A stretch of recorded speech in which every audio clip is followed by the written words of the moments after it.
कि जिसे भी अपना समझता आया वही दुश्मन निकलता है।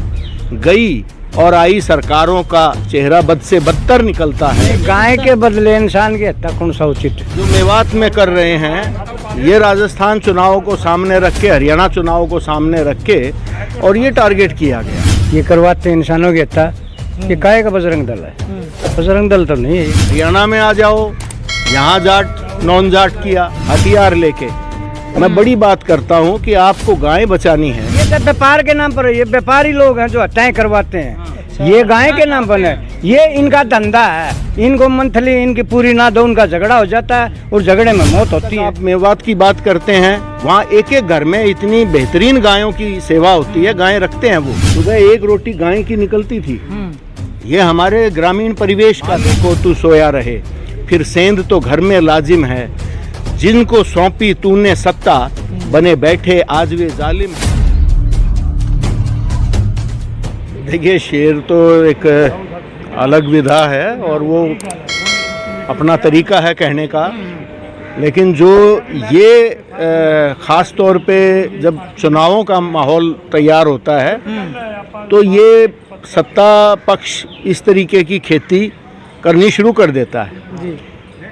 इन्होंने यूपी में जैसे ही इनको मौका मिला वहाँ जाट मुस्लिम कराया। उसके बाद हरियाणा में आ जाओ, यहाँ जाट नॉन जाट किया। और आज ये जो मेवात में कर रहे हैं ये राजस्थान चुनाव को सामने रख के, हरियाणा चुनाव को सामने रख के और ये टारगेट किया गया है। तो सारा जो कॉरपोरेट के साथ में जो काम कर रहे हैं ये लोगों को उलझाने का काम है। हमारे युवा बेरोजगार हैं, उनको एक माहौल चाहिए। आज प्रतिस्पर्धा ने युवाओं को पूरी तरीके से एक किस्म से निराश कर रखा है और ऐसे युवा इनके शिकार होते हैं। उनको थोड़ा बहुत ये मेहनताना देते हैं या उनको कोई भी संरक्षण देते हैं। इसमें ख़ास तौर पे आपने देखा होगा कि जो हथियार लेके, मैं बड़ी बात करता हूँ कि आपको गाय बचानी है तो आप गो आधारित खेती है। हमारी गाय को माता इसीलिए तो कहा है कि हम उससे बहुत सारा अपने खेत के लिए, हमारी औषधियों के लिए और वातावरण के लिए बहुत कुछ ले सकते हैं। और जहाँ तक आप मेवात की बात करते हैं, वहाँ एक एक घर में इतनी बेहतरीन गायों की सेवा होती है। गाय रखते हैं वो। मेवात कोई अलग से नहीं आया इस धरती पे। मेवात के लोग हम ही लोग थे, लेकिन वहाँ पर कुछ मौलवियों ने आके और वहाँ के ठोड़ेदारों से बात की 1331 में। लोगों को इतिहास नहीं पता होता, तो 1331 में वो आए मौलवी और उन्होंने यहाँ के जो 7 ठोड़ेदार थे उनसे बात की, अपने धर्म के बारे में बताया, अपने ज्ञान के बारे में बताया और एक दिन में सारा मेवात इस्लाम में तब्दील हो गया। तो कहने का मतलब ये है कि आज भी मेवात के लोग हमारे रीति रिवाज मानते हैं। उनको बहुत सारे ऐसे रिवाज हैं जो हमसे उनके मिलते हैं, ना कि इस्लाम से मिलते हैं। तो ये सब जो काम हो रहा है, मैं भी महेंद्रगढ़ क्षेत्र से आता हूँ, मेरा भी वो इलाका है।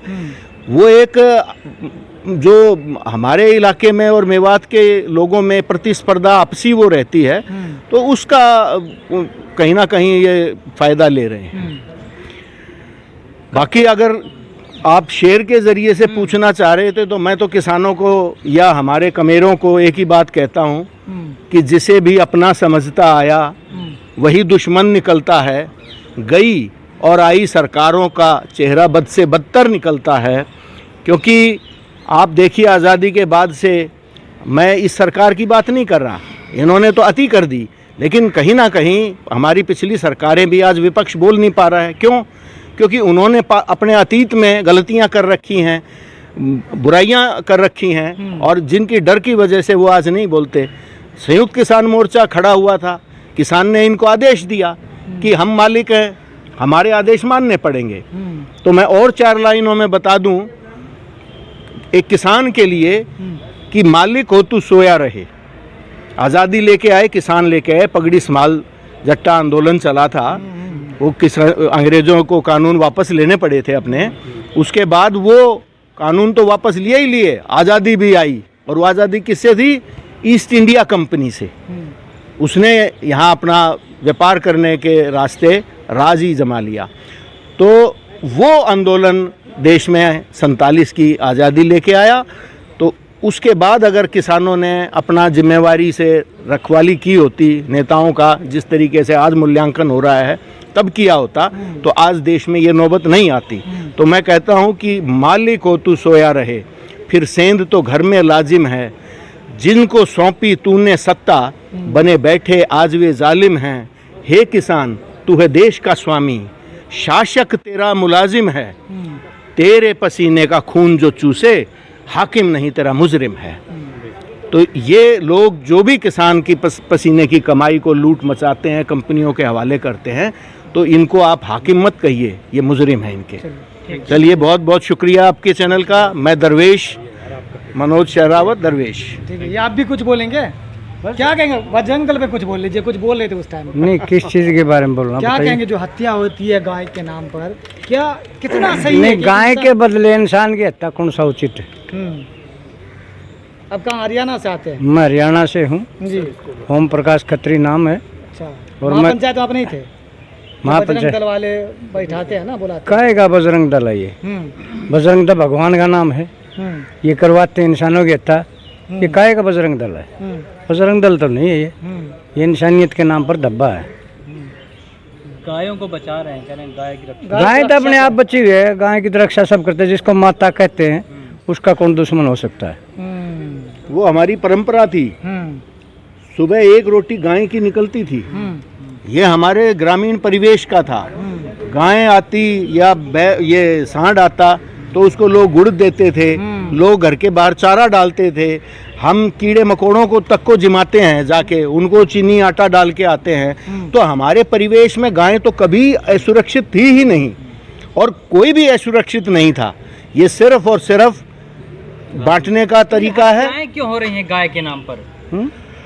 देखिए, गाय के नाम पर नहीं हो रही है, ये तो व्यापार के नाम पर है। ये व्यापारी लोग हैं जो हत्याएं करवाते हैं। ये गाय के नाम पर है, ये इनका धंधा है। इनको मंथली इनकी पूरी ना दो, उनका झगड़ा हो जाता है और झगड़े में मौत होती है। अच्छा। ये व्यापारी लोग हैं, इनके इधर चल रहे हैं बीफ है। जो 5 स्टार होटलों में बीफ पहुंचता है, इनके जो हत्थे चल रहे हैं, हत्थों में ये गायें बेचते हैं, यही है। बजरंग दल नहीं है ये, बजरंग दल नाम रख रखा है ये कातिल।